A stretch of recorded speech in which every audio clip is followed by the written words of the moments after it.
ETF index mutual funds నేర్చుకుని stock మార్కెట్లో రాణించాలనుకుంటున్నారా? వెంటనే ఈ నెంబర్కి కాల్ చేయండి. నమస్తే, welcome back to Suman TV. Bharat టెక్కీలకు ట్రంప్ షాక్. 2027 వరకు నో H1B వీసా. మరి డాలర్ డ్రీమ్ సంగతి ఏంటి? బార్డర్లో అరెస్టులు, ఇల్లీగల్ ఇమిగ్రెంట్స్ ని అలర్ట్ చేస్తున్నాడు ట్రంప్ గవర్నమెంట్. మరి సోషల్ మీడియా అకౌంట్స్ ని ఓపెన్ గా పెట్టండి అని చెప్తున్నాడు, సోషల్ మీడియా వెయిటింగ్ అని చెప్తున్నాడు. అసలు ఏంటి ట్రంప్ ఏం చేయబోతున్నాడు? వీసా ఉన్న వాళ్ళు కూడా అమెరికా రావద్దు అంటున్నాడు. డిపెండెంట్ వీసా పైన ఉన్న వాళ్ళని కూడా తిరిగి పంపే యోచనలో ట్రంప్ ఉన్నాడు. మరి ఇప్పుడు విదేశాలు వెళ్ళి చదువుకోవాలనుకునే మన విద్యార్థుల సంగతి ఏంటి? వాళ్ళ భవిష్యత్తు ఏంటి? అసలు ట్రంప్ ఏం చేయబోతున్నాడు? ట్రంప్ ఎప్పుడైతే అధికారంలోకి వచ్చాడో అప్పటి నుంచి ఈ క్షణం వరకు కూడా ఎన్నో డెసిషన్స్ తీసుకుంటున్నాడు, ఎన్నో బ్యాన్స్ చేస్తున్నాడు. అసలు అక్కడ ఏం జరుగుతుంది? మరి దీనిపైన మరింత సమాచారం అందించడానికి ఈరోజు మనతో పాటు స్టూడియోలో ఉన్నారు founder and chairman of global Telangana association నుంచి విశ్వేశ్వర్ రెడ్డి గారు. సార్తో మాట్లాడారు. నమస్తే సార్. నమస్కారం సార్, అమెరికా అనగానే ప్రతి ఒక్కరికి ఒక కళ ఉంటుంది, అక్కడికి వెళ్ళి చదువుకోవాలి, జాబ్ చేయాలి, మంచి శాలరీ రావాలి, లైఫ్ బాగుండాలి అనేసి. మన ఇండియన్స్ చూసుకుంటే ప్రతి ఒక్క ఫ్యామిలీ నుంచి ఒక్క మెంబర్ అయినా అమెరికా వెళ్ళే వాళ్ళు ఉంటారు. మరి ప్రెసెంట్ ఉన్న సిచ్యువేషన్లో ట్రంప్ చేస్తున్నటువంటి ఈ డెసిషన్స్, ఈ కొత్త కొత్త నిర్ణయాలు, ఈ బ్యాన్స్ వల్ల అక్కడ ఉన్న స్టూడెంట్స్కే కానీ, ఇప్పుడు వెళ్ళాలి ఫ్రెషర్స్గా అనుకునే ఎంఎస్ చేయాలనుకునే వాళ్ళకి కానీ మీరు చెప్పే సజెషన్స్ ఏమైనా ఉన్నాయా? అంటే వెళ్ళొచ్చు అంటారా, వెళ్ళొద్దు అంటారా? నేనేమంటానంటే తప్పకుండా ఇక్కడున్న స్టూడెంట్స్ అంటే గ్రాడ్యుయేషన్ ఇక్కడైతే మనం BA, BCom, BSc, ఇంజనీరింగ్, BEలో మెకానికల్, సివిల్, కంప్యూటర్ సైన్స్ కానివ్వండి, ఏదైనా ఈవెన్ లాయర్స్ కానివ్వండి, డాక్టర్స్ కానివ్వండి, ఎవరైనా కూడా అమెరికాకు రావాలి. అంటే అమెరికానే కాకుండా ప్రపంచంలో ప్రతి దేశంకి వాళ్ళకున్న ఇంట్రెస్ట్ని బట్టి కొన్ని మెకానికల్ సైడ్ కానివ్వండి, ఆటోమొబైల్ సైడ్ కానీ కొందరు యూరోప్కి వెళ్తుంటారు, కొందరు కంప్యూటర్ సైన్స్ టెక్నాలజీ సైడ్ యూఎస్కి వస్తుంటారు. వేరియస్ సెక్టర్లో ఉన్న వాళ్ళు వేరియస్ కంట్రీస్కి వెళ్తుంటారు. కొందరు ఆస్ట్రేలియా వెళ్ళే వాళ్ళు ఉంటారు చదువుకోవడానికి, రీసెర్చ్ చేయడానికి కానివ్వండి, న్యూజిలాండ్ కానివ్వండి. అంటే యూ పిక్ ఇట్ ఎనీ కంట్రీకి మీరు వెళ్ళొచ్చు. మేమేమైనా రిక్వెస్ట్ చేస్తున్నామంటే అందరికి కూడా వెళ్ళండి, ప్రతి కంట్రీకి వెళ్ళండి మీరు. ఎందుకంటే world become a global village today. So you have to travel to global to gain knowledge. అంటే ఎడ్యుకేషన్ కానివ్వండి, రీసెర్చ్ ఫెసిలిటీ కానీ, పేటెంట్స్ కానివ్వండి, ఇవన్నీ నేర్చుకోవాలి. సో ఇంకా ఇప్పుడు ఇక్కడున్న ఏదైతే గ్యాప్ ఉందో, అంటే ఇండియాకి యూఎస్కి ఉన్న గ్యాప్ ఏంటనుకోండి, రీసెర్చ్ ఫెసిలిటీస్ ఎక్కువ ఉన్నాయి కాబట్టి మన వాళ్ళు అక్కడ వెళ్ళి మంచిగా చదువుకోవాలని, హైయర్ స్టడీస్ అక్కడ వెళ్ళి చదువుకోవాలని, అక్కడికి వెళ్ళడంతో ఏంటంటే గ్లోబల్ ఎక్స్పోజర్ వస్తుంది. ఎందుకంటే వరల్డ్ వైడ్ ఉన్న వేరియస్ కంట్రీస్ స్టూడెంట్స్ కూడా అక్కడికి రావడం వల్ల మీరు కూడా exchanging of culture, exchanging of knowledge, exchanging of technology అదంతా కూడా రావడానికి ఆస్కారం ఉంటుంది. సో అంచేత అటువంటి ఐడియాలజీ ఉండాలనేది ఎక్స్పెక్ట్ చేస్తాం. సో మేము అందరికి కూడా స్టూడెంట్స్కి అందరికీ మీరు తప్పకుండా అమెరికా రావాలి. H1B వర్కర్ కూడా అక్కడికి రావాలి. ఎందుకంటే అక్కడ ఉన్న అడ్వాన్స్డ్ ఫెసిలిటీస్ కానివ్వండి, అడ్వాన్స్డ్ కార్పొరేషన్స్ కానివ్వండి, పెద్ద పెద్ద కంపెనీలో పనిచేయడం వల్ల మీకు గ్లోబల్ ఎక్స్పోజర్ వస్తుంది. తర్వాత మీ నెట్వర్కింగ్ స్కిల్స్ కానివ్వండి, ఇవన్నీ పెరగడానికి ఆస్కారం ఉంటుంది. అందరూ తప్పకుండా రావాలి. కానీ ఎక్కడైతే గ్యాప్ వస్తుందో, టిపికల్గా F1 స్టూడెంట్స్ ఉందనుకోండి, F1కి అప్లికేషన్ పెట్టేటప్పుడు 2 ways. మనం మాస్టర్స్ చదువుకోవడానికి ఒక యూనివర్సిటీకి వెళ్తే దాని ఫీజు I-20 అనే ఫామ్లో ఎంతైతే ఫీజు ఉంటుందో ఎడ్యుకేషన్ ఫీజు, తర్వాత మన stay, boarding and lodging fees, తర్వాత ఇన్సూరెన్స్, ఈ 3-4 ఏదైతే ఉంటాయో వాటికి ఈక్వలెంట్. సపోజ్ ఒక $40,000 ఒక $50,000 అనుకోండి. ఆ $50,000కి ప్రిపేర్ అయి ఉండండి. మీరు ఫస్ట్ సెమిస్టర్కి నేను ఇక్కడి నుంచి డబ్బు కడతాను, మిగతా 3 సెమిస్టర్లు అమెరికాకి వెళ్ళి వర్క్ చేసి నేను ఫీజు కడతాను అన్నదానికి మీరు ఇష్టపడకండి.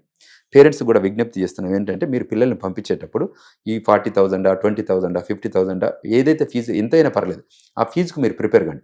అయితే మీ దగ్గర డబ్బు నుంచొచ్చు, లేదంటే మీరు లోన్ అన్న తీసుకోండి బ్యాంక్ నుండి, త్రూ బ్యాంకే డబ్బు కట్టండి. ఈ స్టూడెంట్స్ అక్కడికి వెళ్ళిన తర్వాత ఈ part time job, unauthorised work చేయకండి. అందులో ఫ్రేమ్ వర్క్లో ఉన్నామనుకోండి, మీకు ఏమాత్రం ఇబ్బంది లేదు. మీరు F1 ఉంటుంది, తర్వాత H1 ఉంటుంది, తర్వాత గ్రీన్ కార్డ్ వస్తుంది, తర్వాత సిటిజన్షిప్ వస్తుంది. So it's an path to సిటిజన్షిప్లో ఇవన్నీ యాక్టివేట్ చేయండి.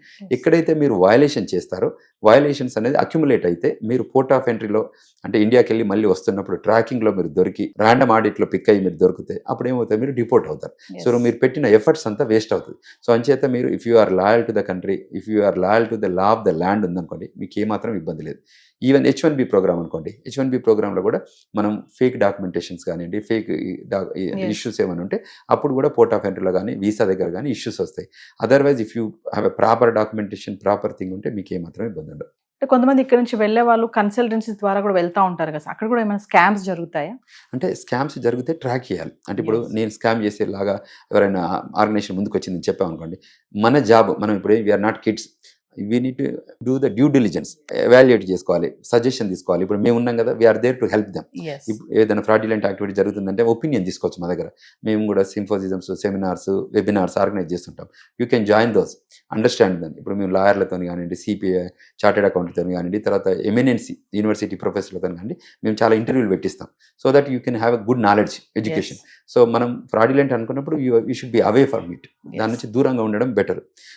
సో దట్ మీకు ఆ ప్రొఫైల్ ట్యాగ్ కాకుండా ఉంటుంది, నెగిటివ్ ప్రొఫైల్.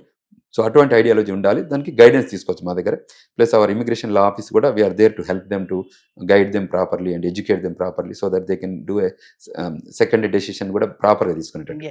సో ప్రెసెంట్ అక్కడ ఉన్న వాళ్ళ పరిస్థితి ఏంటంటారు? మరి అక్కడ ఉన్న వాళ్ళు వచ్చేయాలా, అక్కడ ఉండి వాళ్ళ ఎడ్యుకేషన్ కంటిన్యూ చేయొచ్చు అంటారు? అక్కడ నుంచి వేరే కంట్రీకి ఏమన్నా వెళ్ళే ఫెసిలిటీస్ ఏమన్నా ఉంటాయా? మరి అక్కడ ఉన్న వాళ్ళు ఎలాంటి జాగ్రత్తలు తీసుకోవాలి అంటే? కంట్రీ లోపల ఉన్న వాళ్ళు మాత్రం ఇప్పుడు ఈ కరెంట్ టైంలో మేము రిక్వెస్ట్ చేస్తున్నాం, ప్లీడ్ చేస్తున్నాం, ఇంకెందుకంటే మీరు ఇండియాకు రాకండి ఇప్పుడు, అంటిల్ అండ్లెస్ మీకు చాలా ఎమర్జెన్సీ ఉంది, ఇంకా నేను దీనికి రాకపోతే ఇక్కడ ఆగిపోతుంది అనుకుంటే రండి. బట్ అదర్వైజ్ మేము అక్కడే స్టే చేయమంటున్నాం. ఎందుకంటే ఇప్పుడున్న అమెరికన్ ఇమిగ్రేషన్ ట్రెండ్స్ని బట్టి. So we are requesting the stay back in the country. ఎందుకంటే జాబ్ ఉన్న వాళ్ళు జాబ్లో ఉండండి, పనిచేస్తూ ఉండండి. స్టూడెంట్ ఉన్న వాళ్ళు చదువుకోండి, తర్వాత ఓపీటీ, స్టెమ్ ఓపీటీ, తర్వాత H1B ప్రోగ్రాంలో ఉండండి. బికాజ్ ఎందుకంటే మీరు కంట్రీ బయటికి దాటితే మళ్ళీ మీరు వీసాకి వెళ్ళాల్సిన అవసరం ఉందనుకోండి, వీసాకి వెళ్ళాల్సి వస్తుంది. తర్వాత వీసా మీకు ఉన్నా కూడా మీరు కంట్రీ బయటకు వెళ్ళినప్పుడు లోపలికి వచ్చేటప్పుడు మళ్ళీ CBP ఆఫీసర్ దగ్గరికి వెళ్ళాల్సి వస్తుంది, పోర్ట్ ఆఫ్ ఎంట్రీలో. మీరు అన్ని ప్రాపర్గా ఉంటే మీకేమి ఇబ్బంది ఉండదు, మళ్ళీ లోపలికి రండి. ఇందులో ఏమైనా వయలేషన్స్ ఉన్నాయని మీకే తెలుసు, మాకంటే ఎక్కువ దట్ ఇండివిజువల్ పర్సన్కి తెలుసు. ఆ పర్సన్ సెల్ఫ్ డెసిషన్ తీసుకోవచ్చు, నేను చేసింది కరెక్టా. ఇప్పుడు మన వీడియోల ద్వారా రూపకంగానే మేము చెప్తున్నాం కదా, మాకు ఫోన్ చేయడం రూపకంగా మేము గైడ్ చేస్తున్నాం. ఒకవేళ మీరు సెల్ఫ్గా లోపల you know that I violated 1 or 2 things ఉన్న అటువంటి పక్షంలో you stay back in the country, మంచిగా పని చేసుకుంటూ అక్కడే ఉండడానికి ప్రయత్నం చేయండి. సో అది దాటిన తర్వాత అంటే ఇది it is not going to be permanent కదా. సో ఏమైనా చేంజెస్ వచ్చినప్పుడు మళ్ళీ మేము గైడ్ చేస్తాం, అప్పుడు మీరు వెళ్ళి రావచ్చు. అంటే you have entitle, you have right to go in and out of the country. కానీ ఓన్లీ థింగ్ ఏంటంటే ఆ పర్టికులర్ ఇష్యూస్ ఉన్నాయని మీకు తెలిసినప్పుడు మాత్రం జాగ్రత్త పడండి. అమెరికా కాకుండా సార్ మరి వేరే దేశాలు కూడా ఉన్నాయి కదా, అక్కడ కూడా వెళ్ళి మనం ఎంఎస్ చేయొచ్చు కదా, ఎందుకు అమెరికానే వెళ్ళడానికి ఇష్టపడుతూ ఉంటారంటే? అంటే మంచి క్వశ్చన్ అమ్మ ఇది. అంటే వరల్డ్లో ఇప్పుడు మనం ఏదంటే బయట షాపింగ్ వెళ్తుంటాం కదా, బెస్ట్ ఆఫ్ ద బెస్ట్ కొనుక్కోవాలనుకుంటాం, కానీ సెకండ్ థర్డ్ కొనుక్కోవాలని అనుకోం కదా. అంటే టిపికల్ మైండ్ సెట్, అంటే హ్యూమన్ మైండ్ సెట్. మనం సరే దానిలో సెటిలింగ్ సెకండ్ థర్డ్ సెటిల్ అవుతాం, కానీ ఫస్ట్ విజన్ మాత్రం ఎలా ఉంటుంది, గ్లోబల్ విజన్, పెద్దది టాప్. అంటే హిస్టారికల్గా యూఎస్లో రీసెర్చ్ ఫెసిలిటీస్ బాగున్నాయని, అందులో అంటే నాట్ ఓన్లీ యూఎస్, యూరోప్లో కూడా మంచి కాలేజెస్ ఉన్నాయి. అంటే మనం ఎలా చేస్తాం, లండన్ స్కూల్ ఆఫ్ ఎకనామిక్స్, అంటే మీరు ఏ పర్స్యూ చేస్తున్నారు, ఏ ట్రాక్ పర్స్యూ చేస్తున్నారు దాన్ని బట్టి యూనివర్సిటీస్ ఉన్నాయి. మీరు ఎకనామిక్స్ సైడ్ వెళ్తే ఏమంటారు, top of the college London school of economics side అని వెళ్ళమంటారు.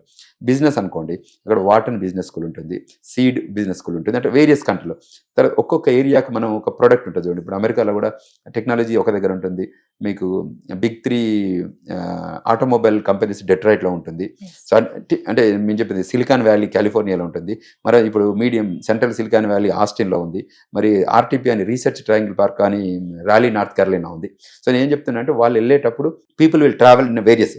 ఫస్ట్ ఆప్షన్ అందరిది నెంబర్ 1 అమెరికా. అమెరికా వీసా రాకపోతే కెనడాకి వెళ్తారు, రాకపోతే అంటే టిపికల్ మైండ్ సెట్, రాకపోతే యూరోప్కి వెళ్తారు, ఇంకా రాకపోతే ఆస్ట్రేలియా, న్యూజిలాండ్కి. ఇట్లా అంటే నేను ఆర్డర్ ఆఫ్ ప్రయారిటీ పెట్టుకుంటారు మనం application. Even with in the university, with in the United states also మనం ఫస్ట్ స్టేట్ యూనివర్సిటీస్ అని పెట్టుకుంటాం, తర్వాత ప్రైవేట్ యూనివర్సిటీ అని పెట్టుకుంటాం. టాప్ ఇప్పుడు టెక్నాలజీ యూనివర్సిటీస్ అనుకోండి, మనం ఒక 10 అప్లికేషన్లు పెట్టామనుకోండి, 10లో మనకు పిక్ అయిన 5 or 6 అయినాయి అనుకోండి, 6లో కూడా మళ్ళీ మనం చాయిస్ మంచి యూనివర్సిటీ సైడ్ వెళ్తాం కదా. అంటే బెస్ట్ యూనివర్సిటీ ఏంటి, నాకు నీడ్స్ ఏంటి, నాకు కంఫర్ట్ ఉంటుంది, నా ఫైనాన్షియల్కి మ్యాచ్ అవుతుంది అన్న టైపు. గ్లోబల్లీ అందరికీ కంఫర్టబుల్గా ఉన్న best country is America. Plus in the biggest country, అంటే +2 India and America both are democratic countries. So వెళ్ళడం ద్వారా ఇప్పుడు కొన్ని కంట్రీలో వాళ్ళకి అంత లిమిటేషన్ ఉండొచ్చు, పాపులేషన్ ఇష్యూస్ ఉండొచ్చు, వాళ్ళకి ఆ ట్రాక్లో ఇష్యూస్ ఉండొచ్చు. ఇక్కడ ఏంటంటే వాళ్ళకి కంట్రీ చాలా పెద్దది, ఎకనామిక్గా బాగా గ్రో అయింది, తర్వాత నెట్వర్క్ ఉంది, తర్వాత ఫ్రెండ్షిప్స్ ఉంటాయి, అసోసియేషన్స్ ఉంటాయి, ఫ్యామిలీస్ ఉన్నాయి, మన వాళ్ళ ముందు వెళ్ళిన ఫ్యామిలీ. అందువల్ల అందరూ అమెరికాకే ప్రిఫర్ చేస్తున్నారు. సో అమెరికాలోనే ఉండటానికే ఇష్టపడతారు because of this comfortable place. ఈ కంట్రీలో ఒక ప్రెసిడెంట్ పొజిషన్ తప్ప మిగతా అన్ని పొజిషన్లు కూడా మనం రన్ చేయొచ్చు పొలిటికల్గా. So that great country. అంటే because you are not born there, you cannot run for the US president, but rest of the positions governor కానివ్వండి, ఇంకా మిగతా అన్నిటి కూడా you can combine and you can run for the governor. అంటే ఇంత మీకు F1 student రూపకంగా వచ్చినా కూడా గ్రేటర్ హైట్స్కి వెళ్ళే పెద్ద కంట్రీ కదా. ప్రతి వ్యక్తి కూడా అమెరికా వెళ్ళాలని ఇష్టపడటానికి కారణం ఇవే అనమాట, అంత ఫ్లెక్సిబిలిటీ ఉండడం వల్ల. Thank you sir. Thank you very much.